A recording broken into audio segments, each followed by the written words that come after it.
It's Cash Color Campus, a high level of conversation on LivehiphopDaily.tv, and this episode is sponsored by Atlantis Clothing. Everything from our Atlantis Signature Collection to our Drug Lord Collection and Return of the Viper collections are all available for purchase tonight on AtlantisClothing.com. And if you do shop tonight between 9 o'clock and 11 o'clock when the Cash Color Campus podcast is airing, you can save 10% off your order when you use promo code CashColorCannabis. So use that tonight while you're watching. Go ahead and get your merch tonight off AtlantisClothing.com.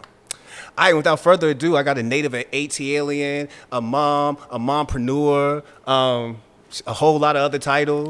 All that as a guest tonight, man. And she was actually here last week, which was even crazier. You was sitting over there last week just kind of watching the thing.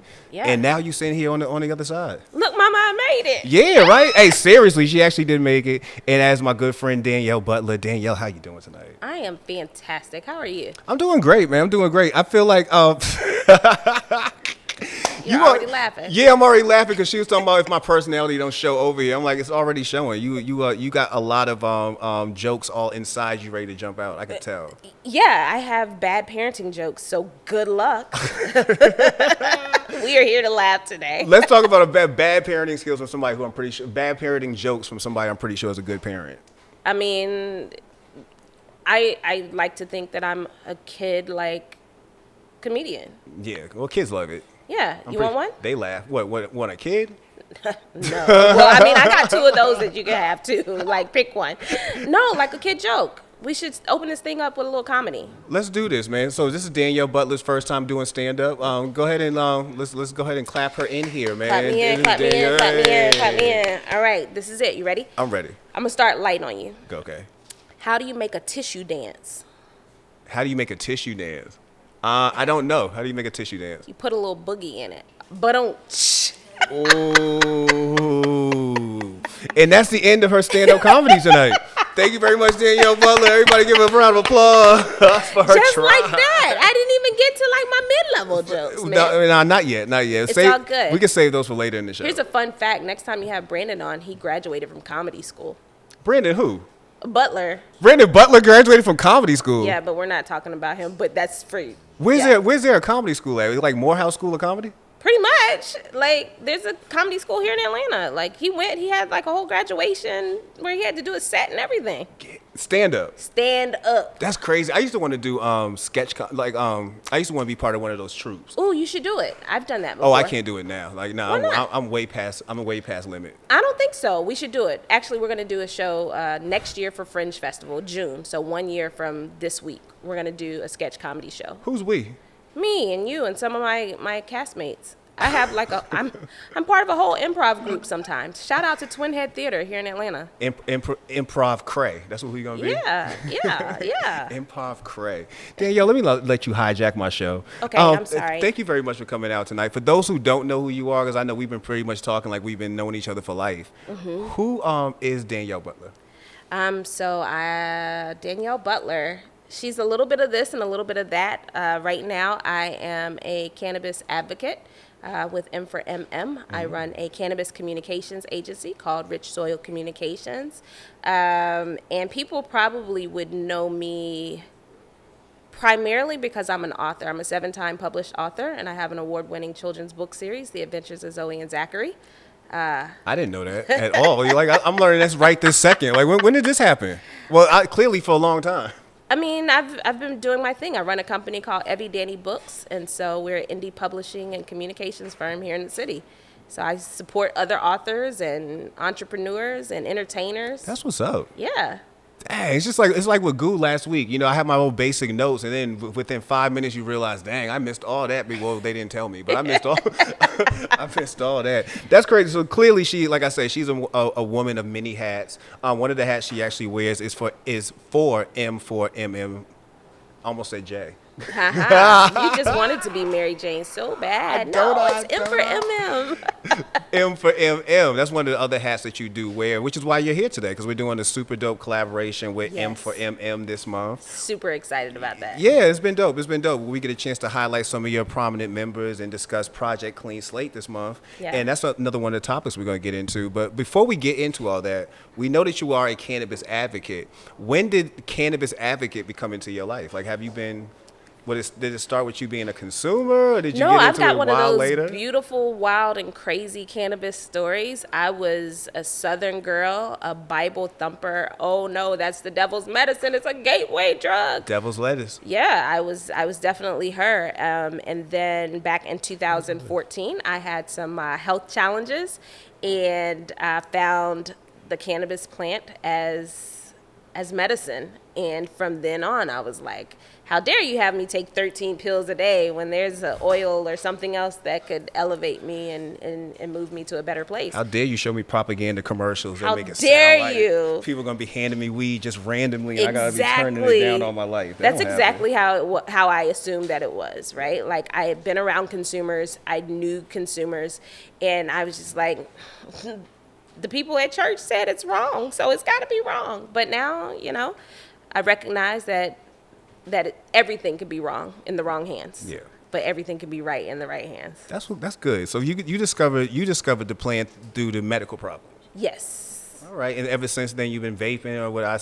I'm assuming vaping because I just saw you with the vape pen. Did but you see me with a vape I think pen? I did see you with a vape pen. I Not don't want to sure. I don't want to get you in trouble with the Children's Book Association or whatever. But I think I saw you with a vape pen. You saw me with a shirt on Shirt on. that says black women in cannabis are dope. You wow, Danielle, you this close to getting kicked out the studio.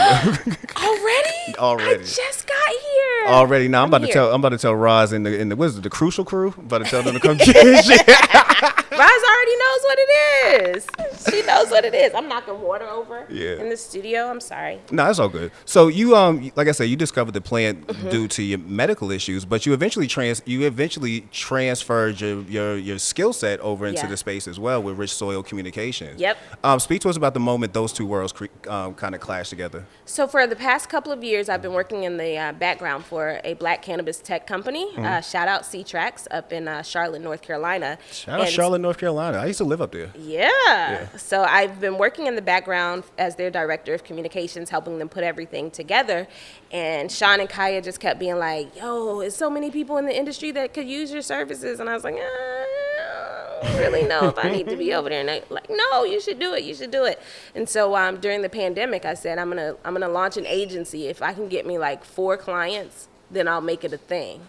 And I think it happened within like the first 2 weeks. So that was July of last year. So literally, Rich Soil Communications, when I first saw you on social media last year, that was the first time. That was it. Yeah, that was your first year in existence. Yeah. That's crazy. Who was the first 4 clients? Okay, so I had Sean and Kaya for C-Trax, Eric Range from Hemp and Fort. Shout out to Eric. I brought on a company called Edibles by Alex, and then who was fourth? Roz came I was going on to say, board. I would think it would be M4MM. Yeah, Roz and M4MM came on board, and then I've picked up some others along the way. Yeah. Well, that's one of the skill sets that actually is needed over here between marketing and public relations. You especially when you watch some of the scandals that come through cannabis. Yes. Buddy, it's like, man, between people with packaging that's clearly wrong and you should have never used this packaging, to people stepping over words all the damn time, man. Yes. Like, there's definitely a needed space. How's the reception been since working in this side?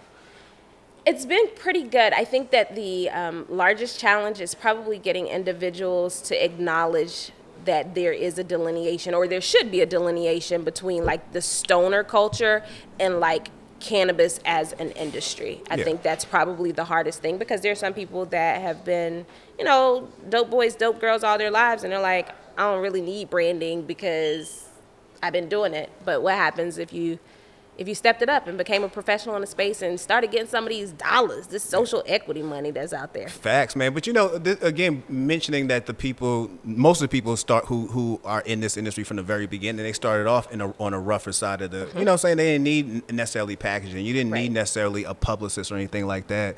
It's one of them things you come to grips with now, though, especially after what we're seeing. Like, you was at the USA CBD Expo this past weekend. Like, when you see something like 10,000 people pour into a room, and to see these vendors and to purchase products and all this is happening. You know what I mean? Like, it's about time for you to kind of meet the industry where it is and not try to bring it back to something it used to be. Absolutely. Well, here's the thing, right? Like, making a few $100,000 is really different than making billions. Yeah. right? And so if I can help a brand create something that's going to help them cross that millions and billions line, let's do it. Like, why settle for being 1,000 there? Yeah. What are some of the biggest flaws you see when you deal with cannabis brands, as far as with their packaging, with their story, how they tell their brand story? Like, what are some of the biggest issues you see?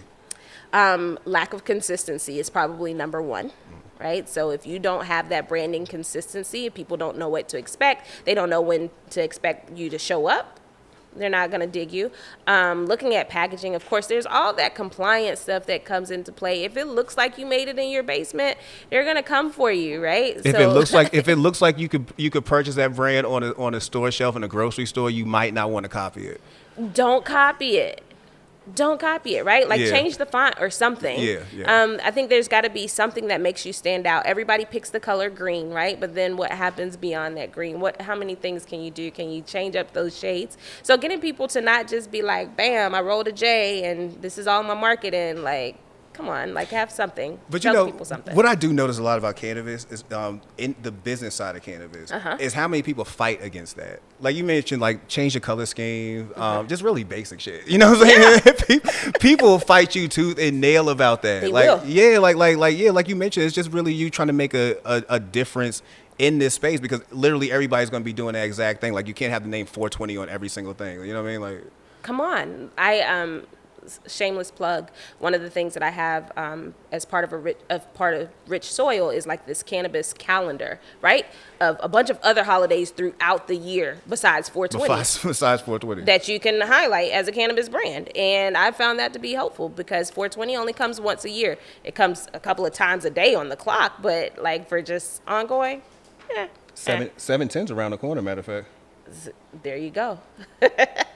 There you go. Cool, that's wonderful. So you've been working now with M4MM for now a year, correct?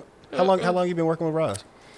So she came on board. I like how you corrected me. You said, How long you and Roz been working together? No, like I'm totally new to this M4MM thing. So I started doing some content writing with Roz for her, and then this spring she reached out to me and said, I got something that I want you to think about. And I was like, Roz is real random like that, wasn't she? she's really random like that. So she called me up. It was like early one morning, and she was like, I got something. Think about it. Let me know by tonight. What? Okay. And it was Project Clean Slate, and I haven't looked back. That was March. That's what's up, man. Yo, and M4MM, for those who don't know, is an organization that has been pushing for rights for patients across the state, across the country. Actually, there's branches everywhere. Shout out to Stanley Atkins down here in Atlanta. There, you know what I'm saying? There's definitely footholds everywhere. Y'all do amazing work. And one of the biggest projects y'all do is Project Clean Slate. Yeah. Speak to us about Project Clean Slate. Matter of fact, speak to us about Project Clean Slate and tell us something Goo didn't tell us last week. All right, so I'm gonna rewind a little bit. So M4MM, I'm super excited because we are the largest minority-owned advocacy group in the nation with like 27 chapters, and we've got some new y'all like deep. International chapters now. So I'm looking Y'all forward deep. to traveling for work. But Project Clean Slate is M4MM's social justice arm, and the work that we do is around education and expungement of those with low-level cannabis-related crimes, particularly in areas that were impacted heavily by the war on drugs, but that are benefiting now from the cannabis industry. And when you say that, you mean people such as a lot of people who are working on the legacy side, people who were locked up during these times, you know, who I guess when they got out, they just realized there's a whole industry wrapped around the thing you used to do that was illegal. Yeah, that's exactly what's happening right now. It is rageful, right? Like when you look at the numbers, there's something like 40,000 individuals still locked up for cannabis, and it's legal in over 27 states. That's crazy to me that anybody's still serving time for that. And then beyond serving the time, the way that I look at it is once you have this charge on your record, it's not like you've served your time and you move on. That charge keeps punishing you again and again. Like you keep getting especially jobs when you're trying to get apartments. Jobs, housing, education. It impacts your ability to be with your kids, for family time, involved in school. I think it's a community issue, right? We look at it and we think, oh, that's just so-and-so, they got caught up, but we really don't look at so-and-so and so-and-so's family and how they're impacted by it. Yeah. So one of the dope things y'all do is the expungement clinics. Yeah. Yeah. So speak to us about the expungement clinics, because I know, matter of fact, you was giving me a crazy story about what happened in Los Angeles. Oh my gosh. So I think I have a crazy story for every city that I've been to thus far. But Project Clean Slate, we are hosting expungement clinics in states and counties that have some sort of legislation on the books that either reduces the sentence or wipes the sentence all away. And so we have been, just in the last 3 months, we have done 5 in Maryland. We've been to Riviera Beach, Florida, Phoenix, Arizona, and Los Angeles, California. And what we do is M4MM, Project Clean Slate, we partner with local community resources. We grab a hold of some attorneys to provide legal services pro bono. So like that cost that would be $250 just to sit down and talk to somebody, we eat that cost. And then we walk individuals and participants through the application process for their expungement. So to have their records cleared or sealed or brought back down to another level, we literally walk them through that process with legal services. We foot the bill. So if there's an application cost, if there are court fees, we take care of it. So all you have to do is pre-register and show up. It's all you got to do is show up. And the crazy part is how many people don't know that this is something that's afforded to them. That Right. You don't necessarily have to walk around your whole life with this thing on you. Correct. There are ways you can get that done. How hard is it for you to actually reach out to people who I guess really don't know that? I look at it almost like when I used to do voter registration. I used to work for an office, right? Yeah. And one of the hardest things to get across to people is you might have been on probation, right? Mm-hmm. You still could possibly vote. Like let's talk about this. Like it's not a out the question. It's not a out like out the box question. Like you should. Yeah. There's a good chance you should be able to vote. And most people don't know these type of things. So how hard is it for you to explain that to some people, especially people who have been incarcerated multiple times? They might think this is just it. It's just that hard. Yeah. Just like you described it. It's a matter of us going into the community. First of all, we have to educate the community about what expungement is, what it's not, because sure, we might be able to get this cannabis charge dropped, but we might not be able to get you murking somebody dropped, that part, right? Like that's we're talking levels. There are levels to this. There are levels to this.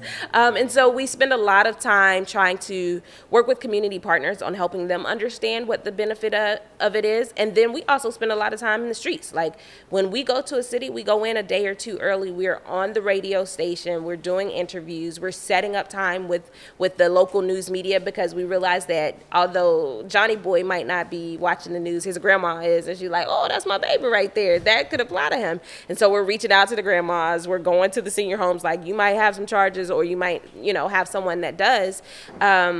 Even in LA, one of the things that we faced was 66,000 people had their records automatically expunged. How many of those 66,000 you think actually know that their records were expunged? They didn't even know to check the mailbox to see that there was going to be some letter coming. And so Or worse, heard the news and just immediately said, well, that doesn't apply to me. Heard the news and said that doesn't apply to me. So many people, I think that the largest challenge with all of it is creating a sense of hope and trust to make sure that individuals know, hey, we're not here just because we're here because it looks good for a camera angle. I could care less about the cameras. I really want to do the work and have the service happen. And that's hard. Like, that's crazy hard. Yeah, it really is crazy hard, man. But shout out to Roz for taking me to the TNA Cabaret in Phoenix. We passed out some flyers there because why not? Why not? And I know you come across some crazy stories. Like you was telling me about the lady in LA. You told me about the lady in LA who was kind of in a rush. She needed to hurry up. Yeah. So it's a process, right? Everybody, like, while I would love to say you could come in and sit down and in 8 minutes we're going to have everything sorted out, the truth of the matter is it's going to take like 20 minutes. We have to pull your records. We have to see what qualifies, what doesn't, and then match it up with the right thing. Every state has their own laws for expungement, which is crazy, which means we're having to pull resources. I'm practically a paralegal now, if anybody asks. We have to pull all the details, right? And then match it up. This is the application or the petition that you need. This is the court that you'll need to see because it happened here or there. And so there's a lot of pieces, if you will. It's kind of like playing Tetris to get all of the pieces right. Did I just date myself with Tetris? No, you didn't. God. Okay. So, like... I just date myself with Tetris. Everybody doesn't know that game. The kids today, they don't. That's why they can't. If you just say Oregon Trail, you would have dated yourself. I mean, but I did play that too. You know what I'm saying? Stop playing. It's back though. Stop playing. I used to light them raccoons up. Light them up. I used to light them raccoons up. We eating coon meat all week. Damn it. We gonna live for another 7 hours. Yes. So yeah, I mean, there definitely there are challenges and so crazy stories. Let's see here. One state, a lady came in to get her charges expunged, found out that she couldn't, and she looked me in my eyes. She said, "Sis, I should have killed him when I had a chance. And if you have a chance, I hope you kill him because they not here for you." And I was like, "Wait, what? I thought we were talking about cannabis charges." But apparently she had a complicated case and she regretted not going all the way through with her plans because obviously to her things would have been made better. Yeah. So those kinds of things, just little things like that. I don't know how you do it. With a smile I don't know how you do and it. some encouragement. Because I'm trying to understand. Because I'm pretty sure you sit in front of people, and I'm trying to imagine somebody coming up to here, and they want to get their record expunged. Yes. Knowing that they record is some shit. I can't get rid of this. I can't get rid of it. I can't get rid of this. Some things you can't get rid of. I had a guy. So we have like a pre-application form, right? So if you didn't do it in advance, we have a table. We do it for you right there. And so the last question is kind of what are the charges, so we can have some sort of sense and gather that data. And the guy straight up looked at me as I'm typing professionally because I'm a professional. He says, drugs, robbery, Word. assault and battery. I got some attempted murder charges. Oh yeah, and I got some murder charges. Oh. But we can get that drug one off, maybe. I was like, we might be able to work with that. well, I think that's all that I need right now, yeah. As far as information is concerned. And that's that. And I sent him on his way, but I kept a straight face the whole time because, I don't meet people with those kind of charges every day. At least they don't tell you. Or they don't tell me that. That's the scariest part. So Project Clean Slate. So where are we headed next with Project Clean Slate? Because I know you just mentioned the last 4 stops that y'all went to. What's next? And when is there going to be plans for an Atlanta expungement clinic? Or did I miss that? No, you didn't miss that. So next, we're in Pittsburgh, Pennsylvania this weekend for Project Clean Slate Light. Are you going to Pittsburgh, Pennsylvania? I am not. I'm going to celebrate Juneteenth here in Atlanta. Yeah.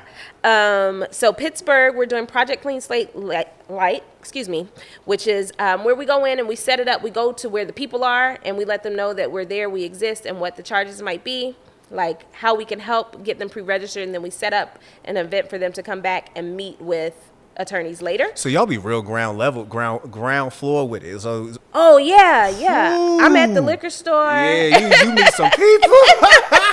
We have street teams in our cities, Yeah, that's how I got hemmed up in LA. I'm out there trying to get people out and walked in gang territory. All is well. Which honestly in LA isn't hard. It's not hard. It's not hard at all. Yeah, but I walked in with I learned something. Next time, evaluate where I'm going to do it and find neutral space, right? Like I can't host it in a place where people are going to go, "Oh, I can't come over there." Or where gangsters tell me, "I can't come over there and you should leave from over here." Oh, my bad. I'm out. Yeah. So Atlanta, you asked about. That's going to be in the fall. Okay. Yeah, it's going to be in the fall. Now I need to see which one of these Atlanta mayors are about to, add cannabis to their running bill. I know it ain't Cassim.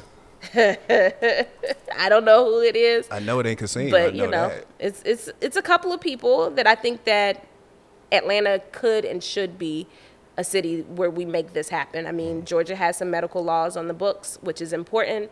We're looking at the city of Atlanta specifically because we know that there's some decriminalization that's in place. And so if we can get individuals that have been impacted in those ways and set them up, I think we'll be good to go. Yeah, we have some laws in place, but those laws could be definitely upgraded. Yeah. Yeah, they could definitely be upgraded. We have, even with the decriminalization, like from place to place, like this place might not be, but this other place, you know what I mean? Like there's so many levels to what's wrong in Georgia, and it all starts with the fact that we personally can't vote for something. You know, like That part. yeah, it all starts with that. When you live in a referendum state and you're betting on these other people to do something, and you know Marjorie Greens of the world lives out here, you know what I'm saying? Oh my Like, gosh, it's not. Yeah, and I think that's what people miss out on, right? Like when we talk about voting, everybody's thinking big picture, presidential elections, etc. Yeah. But it really is locally that things happen, and then the local is going to push on the mid-level, and the mid-level is going to push on federal, and we have to be bold enough to push against and push back, you know. So I agree. We've got a long way to go here in Georgia, Yeah. but that's where M4MM comes in. We have an amazing national policy director. His name is Eric Forster, and he's up in Detroit maybe, and he's helping us go into these states. We're partnering with groups like Normal and making the legislation right. We've had a chance to participate in Arizona's legislation. Vegas, we're doing some things there, and so I'm excited to see what we come up with for Georgia. that's what's up. I'm watching you right now, and I'm trying to imagine if I had Brandon on the show, like how funny both of y'all would be. We're actually not that funny together. We were talking about it before I left. I was like, you know, you probably should have come, but he would have been disappointed. Mecca would have been highly disappointed in us. He was like, you're right. For those who don't know, your husband is Brandon Butler, aka Butter ATL, one of an amazing social media platform right now that really represents Atlanta. Yeah. I saw him talk about how much criticism he gets. I can't even imagine, like, people. It's crazy. Really, I need to see them DMs one day. Ooh, I don't know if you want to, because sometimes I have to like hold back, and then I can't hold things personally against people either, right? Yeah. I'd be like, they're just going based on their feelings and sending what they want to, but there are times where I really just want to be like, kick rocks. Yeah. But I can't say that because he is who he is. So When he came with the concept of Butter ATL, like, what was your first reaction? yeah, so it was already in the works. From Dagger, the company that it's with, it was already kind of a thing, and he said, I'm gonna take this thing and turn it upside down, and I was like, all right. All right, whatever you say. Actually, this is how he posted. He said, I'm about to take on this role that's gonna require me to be out a lot. And I was like, yeah, you've been traveling like our whole marriage, our whole relationship, whatever. He's like, no, like out in Atlanta.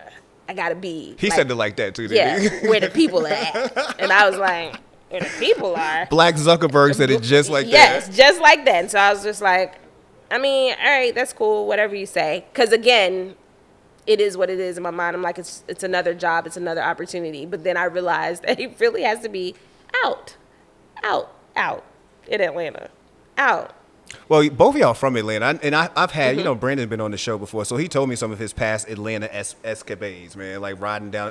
But he, damn, now I got to go back to his episode because he gave us a whole bunch of Atlanta specific things that he that he used to do when he was in high school. Yeah, he was a rebel. He was a rebel. You can't tell it now, but he definitely was. He didn't have a curfew either, so there's that. Like, how many people you know grew up without a curfew? Like, just Let me tell you, him and Maurice Garland, they're the most unique I'm from Atlanta people you'd ever meet. Like, both of them born and raised here, the most unique I'm from Atlanta folks. yeah. They took the city for all it has to offer: the good, Basically. bad, and the oh my gosh. Basically. So, Project Clean Slate, you say you just listed where we're going with it. Mm-hmm. What else is going down the pipeline for M4MM?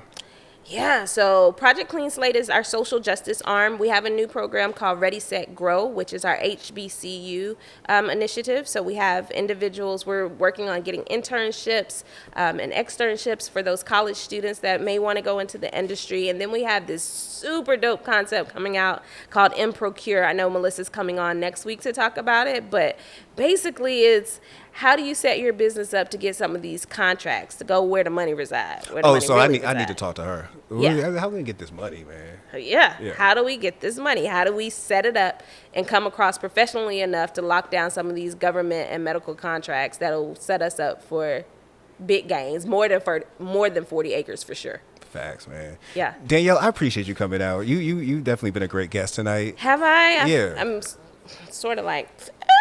Nah, you good. And we get Melissa next week. Yeah, shout out to M4MM for allowing us to collab with them this month. I think it was Yeah. super dope. And I want to be involved with Project Clean Slate when y'all do your expunging down here in Atlanta. I want you involved with all of them, not just Atlanta.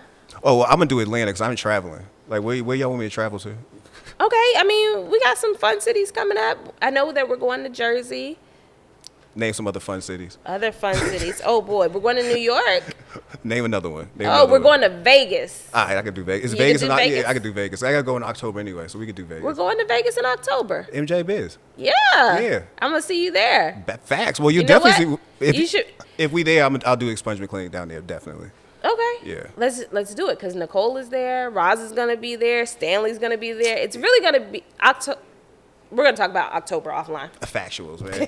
Danielle, thank you for coming through tonight. I appreciate you. Let people know how they can learn more about Project Clean Slate and how they can connect with Rich Soil Communications and M4MM. Yeah, absolutely. So Project Clean Slate is projectcleanslate.org, and that has all of our information and upcoming cities. I'm going to update that with them as we get these dates solidified because we've got some amazing sponsors. Shout out to Hawthorne. Did you know, random fact, Scott's Miracle Grow, they have a social justice fund called Hawthorne, and they're doing work in the cannabis space. And I knew they was doing work in the cannabis space. I didn't know it was that serious. Like, what you call it? It's called Hawthorne? Hawthorne, yeah.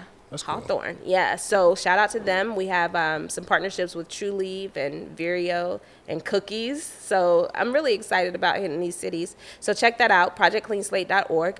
M4MM is m4mmunited.org. I would love for individuals and companies to join the organization because the work is being done whether you're a part of us or not, but we would rather have you be a part of it. And then Rich Soil is Rich Soil Communications, and on Instagram it's Rich Soil Comms, COMMS. That's what's up. Thank you, Danielle, for coming through tonight. You going to kick it with us? I got another guest coming through. I'm going to kick it, of course. Why not? Hey, did you eat your space cubes? This is a random question. That This is has nothing to totally do with random. nothing. No, because I had my kids this weekend. Oh, okay. Like, All you know right, what I'm saying? all right, I was parenting. All right. I feel you. Well, I should have asked Brandon because he took his own personal vacation. Did you take And him he with didn't you? know I had them at the house. So Because there's that. y'all be petty. I guess he knows now. Y'all be petty. Thank you, Danielle, for coming through. Super dope time with you. Thank you so much. No problem. That's Cash Color Cannabis, a high level of conversation on LivehiphopDaily.tv.